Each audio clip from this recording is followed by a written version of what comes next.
सदाकत आश्रम के सभागार में आप लोगों का हार्दिक स्वागत है। हम निरंतर 20 साल 20 सवाल श्रृंखला को आकार दे रहे हैं और आप लोग न सिर्फ साक्षी हैं अपितु हमारे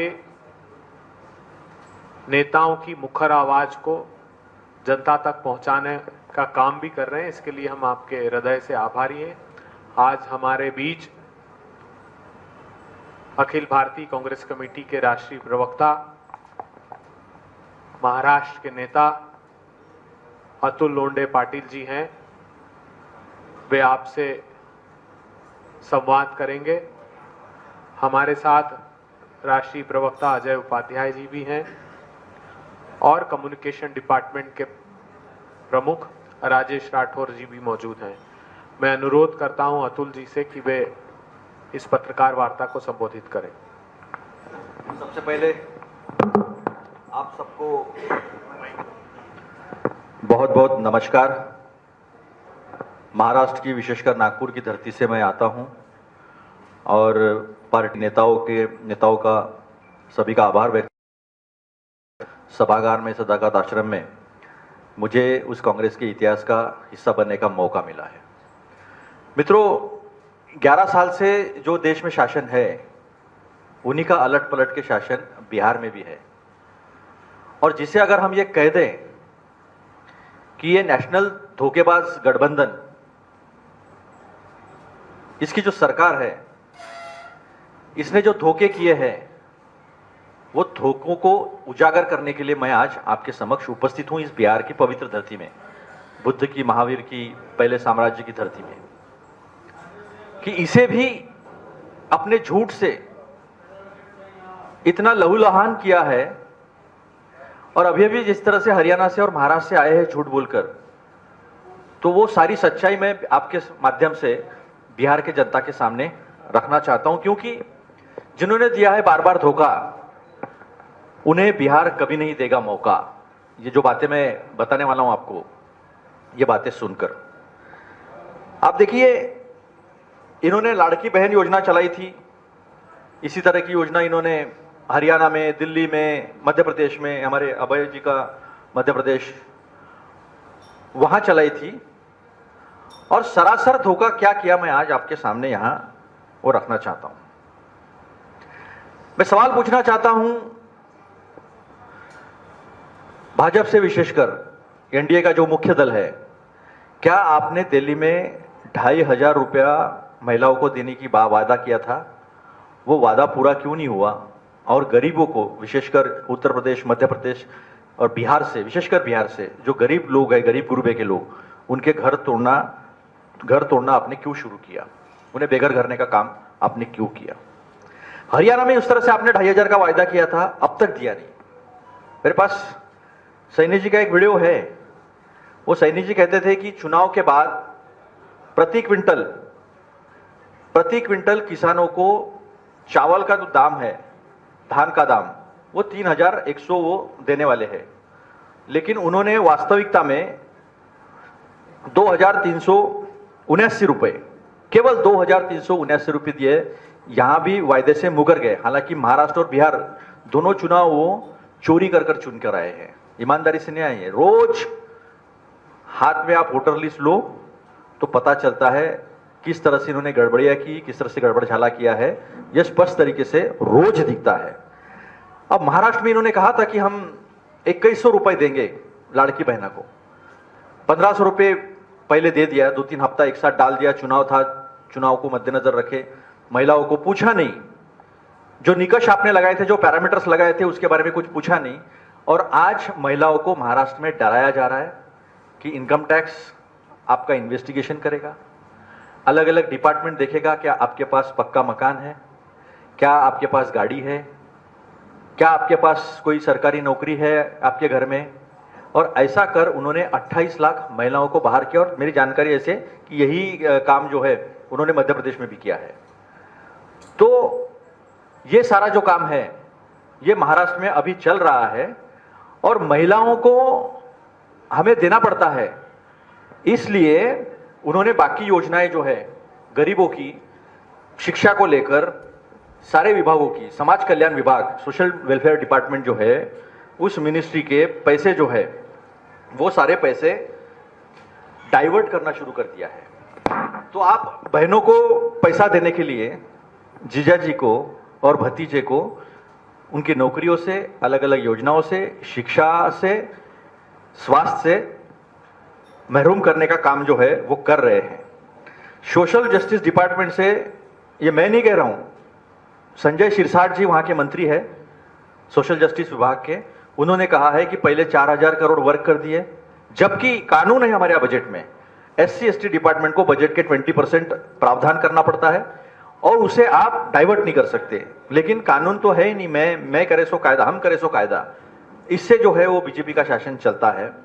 कंटिन्यू जो है ट्राइबल डेवलपमेंट से 3335 करोड़ रुपया निकाला, मई में 410 करोड़ रुपया निकाला और 335 करोड़ रुपया जो है वो मई में ही निकाला है नेक्स्ट इसमें, फिर जून में 410 करोड़ निकाला, जुलाई में 410 करोड़ और निकाला, सोशल जस्टिस डिपार्टमेंट का 1000 करोड़ निकाल लिया और से अक्टूबर 2025 में 410 करोड़ रुपया जो है वो निकाल लिया है। और एक अच्छी योजना बनाई थी कि दिवाली अच्छी हो, गरीबों की दिवाली अच्छी हो, उसका मराठी में नाम था आनंदाचा शिधा, यानी खुशी की सौगात। अगर हमारे उत्तर भारतीय भाषा में अगर बात करें, खुशी की सौगात थी, उसमें सब कुछ मिलता था। हमारे यहाँ फराड़ बोलते, जो कुछ बनाते हैं हम लोग, चकली, चिवड़ा, लड्डू, ऐसा अलग अलग चीजें बनाते हैं, तो उसको बनाने के लिए आनंदाचा शिधा देते थे, वो भी बंद कर दिया। शिव भोजन योजना थी हमारी, वो शिव भोजन योजना 5 रुपया आप अपने जेब से दो, 5 रुपया सरकार देगी, 10 रुपये में सस्ता खाना मिलता था, उसके भी पैसे नहीं दिए हैं। संजय गांधी निराधार के भी पैसे देना बंद कर दिए हैं। तो ये चुनाव जीतने के लिए योजना लाते हैं, उसको अमल में नहीं ला सकते हैं और फिर बाद में जो है जनता से धोखा करते हैं और जनता को डराने का काम भी जो है वो डराने का काम लगातार भाजपा जो है करती है। अभी हमारे पूरे देश में ही बाढ़ से हालात खराब थे। धोखा किसको नहीं दिया इन्होंने? धोखा किसानों को दिया, धोखा बहनों को दिया, महिलाओं को दिया, युवाओं को दिया।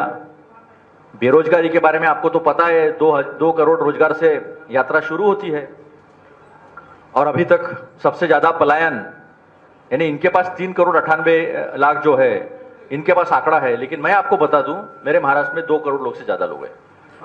महाराष्ट्र में, बिहार और यूपी से आए हुए लोग जो है वो महाराष्ट्र में है। महाराष्ट्र में उनको रोजगार मिलता है, सम्मान भी मिलता है, लेकिन बिहार को अगर कुछ देना है तो रोजगार की बात क्यों नहीं होती? धोखाधड़ी देने वाली योजनाओं की बात क्यों होती है? मैं आपके माध्यम से बिहार के महिलाओं को बताना चाहता हूं कि ये बहुत बड़ा छलावा है। क्या 2005 में महिला उद्यमी योजना नहीं लाई थी इन्होंने? 2005 में महिला उद्यमी योजना लाई थी, उसका क्या हुआ वो नहीं बताया। अभी फिर से योजना लाई है और उसमें भी संभ्रम ऐसा है, हमारे राजेश भाई बता रहे थे 1 लाख करोड़ के आसपास माइक्रो फाइनेंस का कर्जा महिलाओं पे है। मेरे नागपुर में भी है, मेरे महाराष्ट्र में भी है, मेरे महाराष्ट्र में भी है। और वो साहूकार की तरह गुंडागर्दी करते हैं वसूली के लिए, महिलाओं को अपने गहने तक बेचने पड़े वापस करने के लिए पैसा माइक्रो फाइनेंस का। और ऐसा कहा जा रहा है कि ये 10,000 ऐसी कोई किस्त नहीं है, 10,000 जो है वो ऋण है। आप उसको कंफर्म कीजिए, सरकार ने इसका जवाब देना चाहिए, नीतीश कुमार जी ने इसका जवाब देना चाहिए। अब नीतीश कुमार जवाब देंगे नहीं देंगे मुझे पता नहीं, क्योंकि 3 बाहुबलियों ने उन्हें घेर के रखा है। आप सब नाम जानते हो, चौधरी है, लल्लन सिंह जी है, संजय झा जी है। 3 बाहुबली ने किसी को मिलने भी नहीं देते, पिछड़े सांसद को नहीं मिल सकते नीतीश कुमार जी, तो छोटे मोटे कार्यकर्ता को तो मिलने की बहुत दूर की बात रही। तो इसके पीछे क्या राजनीति है वो देखना चाहिए। तो मुख्यमंत्री महिला रोजगार योजना 2005 नवंबर में लाई थी, उसका क्या हुआ वो आज तक बिहार में नहीं पूरे हिंदुस्तान में किसी को पता नहीं है। अब मुख्यमंत्री महिला उद्यमी योजना लाई है, उसमें 10-10 हजार का पैसा दिया है, कर्जा दिया है, बाद में क्या देने वाले हैं, 10,000 में कौन से उद्योग मिलेगा, उसके पीछे कोई योजना है, कोई स्कीम है क्या? क्या प्रशिक्षण देने वाले हो, ट्रेनिंग देने वाले हो, क्या मार्केट अवेलेबल होगा, क्या रॉ मटेरियल उनको मिलेगा? ऐसा कुछ नहीं है। जो धोखा दिल्ली में किया, जो धोखा हरियाणा में किया, जो धोखा महाराष्ट्र में किया, वही धोखा जो है वो पूरी ताकत से जो है यहां पर इनका देने का शुरू है। मैं एक बात नीतीश बाबू जी के बारे में जरूर बोलना चाहूंगा। सुशासन बाबू दुशासन और दुर्योधन के गोदी में बैठकर उनके गलत का और उनके पापों का सहभाग उनका हो रहा है। नीतीश बाबू जब अकेले थे या हमारे साथ थे या भाजपा के बिना थे तो वो जनता के थे। आज जिस तरह से वो बीजेपी के साथ बैठे हैं तो वो बड़े बड़े व्यापारियों के हो रहे हैं। अगर हमारे साथ होते या अकेले भी होते, और विशेषकर जोर देकर मैं कहूंगा अगर हमारे साथ होते, तो 1050 एकड़ इस बिहार के किसान की जो जमीन है वो इस तरह से व्यापारी अदानी को, मोदी जी, शाह जी के दोस्त को नहीं मिलती। और बिजली भी 6 रुपया 25 पैसा दे रहे ना, जमीन बिहार की, कोयला बिहार का, पोल्यूशन बिहार को मिलेगा और 6 रुपया 25 पैसा भी दाम जो है वो देना पड़ेगा। तो एक वो है और एक वायदा हमारा है कि हर घर में हम जॉब देंगे। उसके पीछे स्कीम बताई गई है कि हम किस तरह से एग्रो प्रोसेसिंग इंडस्ट्रीज डेवलप करेंगे, सोच है उसके पीछे। अब वो पूर्णिया की चीनी में आपने चाय पी है? पूर्णिया की चीनी की मोतिहारी की आपने चाय पी है क्या? नहीं पी है, किसी ने नहीं पी है, पता नहीं है। तीन चुनाव तो उसी चीनी पे चल रहे हैं मोतिहारी के। तो इस तरह का जो धोखा है, छलावा जो है, वो भाजपा सरकार लगातार लोगों से कर रहे हैं, जनता से कर रहे हैं।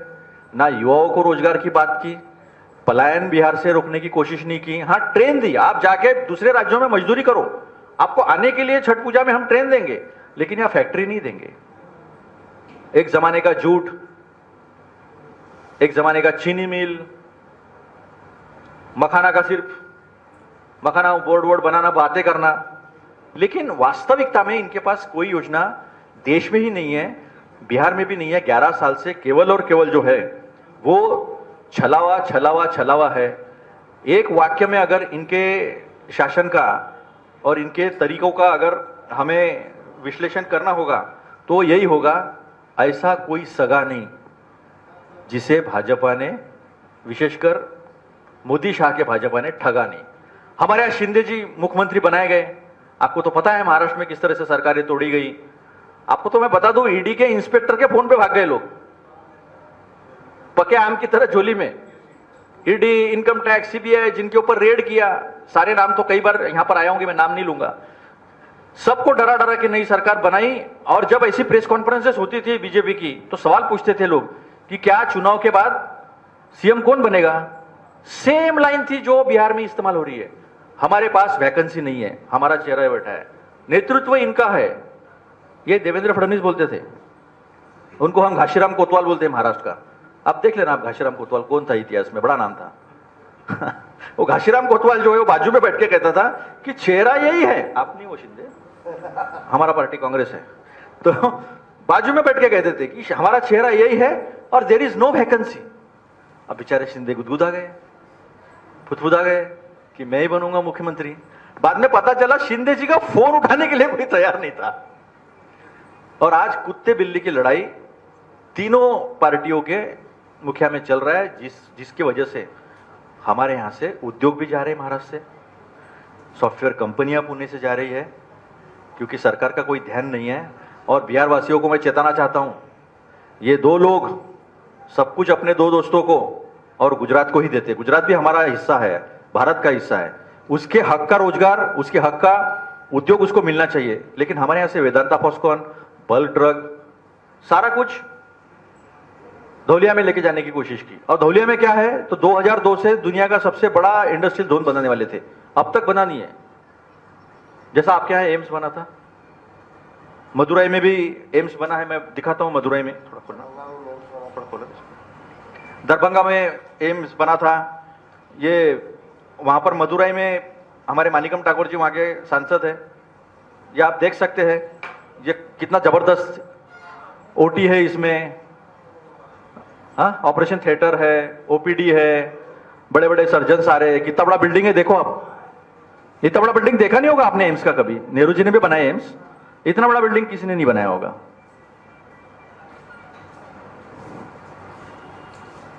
तो मैं किसी यूट्यूबर का देख रहा था, अभी पत्रकारिता हो रही है, यूट्यूबर भी कर रहे हैं, उनका भी देखा था, वो भी दिखा रहा था। आपका कहां, भागलपुर का ना, दरभंगा का, वो दिखा रहा था, ये देखिए यहाँ पर ओपीडी है, यहाँ पर आईपीडी है, यहाँ पर सर्जन बैठे हैं अलग अलग। तो ये 11 साल धोखा धोखा धोखा छलावा, ऐसा कोई सगा नहीं जिसे भाजपा ने ठगा नहीं। तो नीतीश कुमार जी, मैं आपको दावे से कह रहा हूं, नीतीश कुमार जी इनके नजरबंद कैद में है और जो वो सोच रहे हैं वैसा होने वाला नहीं है। बिहार की जनता से भाजपा सरासर धोखा कर रही है। धन्यवाद। आज अभी दिन के 2:30 बज गए हैं और परसों शाम में 5 बजे बाद नॉमिनेशन खत्म हो गया है सारे देश का। इसके बाद से आपके अध्यक्ष का भी नॉमिनेशन परसों शाम तक ही होना है। आज लिस्ट आ जाएगी या वी हैव टू वेट और नेक्स्ट 2 डेज? नहीं, वेट की कोई बात नहीं है मेरे ख्याल से। ये I am not competent to say anything on that. मैं नहीं, बराबर है, हम सभी लोग हैं, सभी लोग चर्चा में हैं, तो जल्द से जल्द हो जाएगा। और अध्यक्ष जी है, इंचार्ज है हमारे कृष्णा अल्लवरू जी, वो लोग वहाँ पे घोषणा कर देंगे। बहुत स्मूथ चल रहा है। किसी का कोई शायराना अंदाज देखा क्या आपने? क्या बादल भी आज मुझसे बेईमान हो गए, बारिश वहीं हुई जहाँ मेरा घर है, ऐसा तो कुछ नहीं है। हाँ, नहीं, मैं आपको कहा ना कि ये सारी घोषणाएं जो है ये करने का अधिकार हमारे इंचार्ज कृष्णा अल्लवरू जी और हमारे राजेश राम जी अध्यक्ष जो है, सम्मान्य अध्यक्ष, वो लोग करेंगे, सब कर देंगे। आपको चिंता नहीं होगी, चिंता उनको होगी। एक सवाल और है सर, आप महाराष्ट्र से आते हैं। महाराष्ट्र 2024 में आप लोगों ने बड़ी शानदार तरीके से आप लोगों ने चुनाव जीता था। उसके बाद उद्धव ठाकरे 3 दफे राहुल गांधी से मिले और कांग्रेस के नेताओं से दिल्ली में मिले। उन्होंने कहा कि हमें मुख्यमंत्री पद का उम्मीदवार बना दो, हमारे नाम पे चुनाव जीत सकते हैं। केशरी यादव भी कुछ इसी तरीके की मांग कर रहे हैं। वहाँ वो आपने डिले किया, चुनाव परिणाम में क्या हुआ वो आप देख सकते हैं। सर, क्या महाराष्ट्र में जिस तरीके से आप लोगों के साथ हुआ, क्या वहाँ से कुछ बिहार में ये लोग सबक लेंगे या फिर चुनाव के बाद फिर? बिहार में हमने सबक लिया है, वोट चोरों को पकड़ लिया है, गिरेबान पकड़ लिया वोट चोरों का। महाराष्ट्र का, हरियाणा का कोई भी एनालिसिस अगर आप निकालोगे तो वो गलत हो जाएगा। इसलिए गलत हो जाएगा कि इनकी चोरियां रोज पकड़ी जा रही है। हमारे नागपुर के पास चंद्रपुर जिला है, जहां गढ़चिरौली की भी जमीन दे दी है, 1.25 लाख हेक्टर। 1.25 लाख हेक्टर में जंगल तोड़ा जा रहा है हंसदेव की तरह। दोस्त को अपने बचा लो, अपने बिहार को आप लोग। आपके पीढ़ियों का भविष्य की बात बता रहा हूं मैं। पार्टी ने राजूरा में मैं आपको बताता हूं, पकड़ी हुई चोरी, उसके ऊपर एक्शन की बात बता रहा हूं, जो राहुल जी ने भी बताई।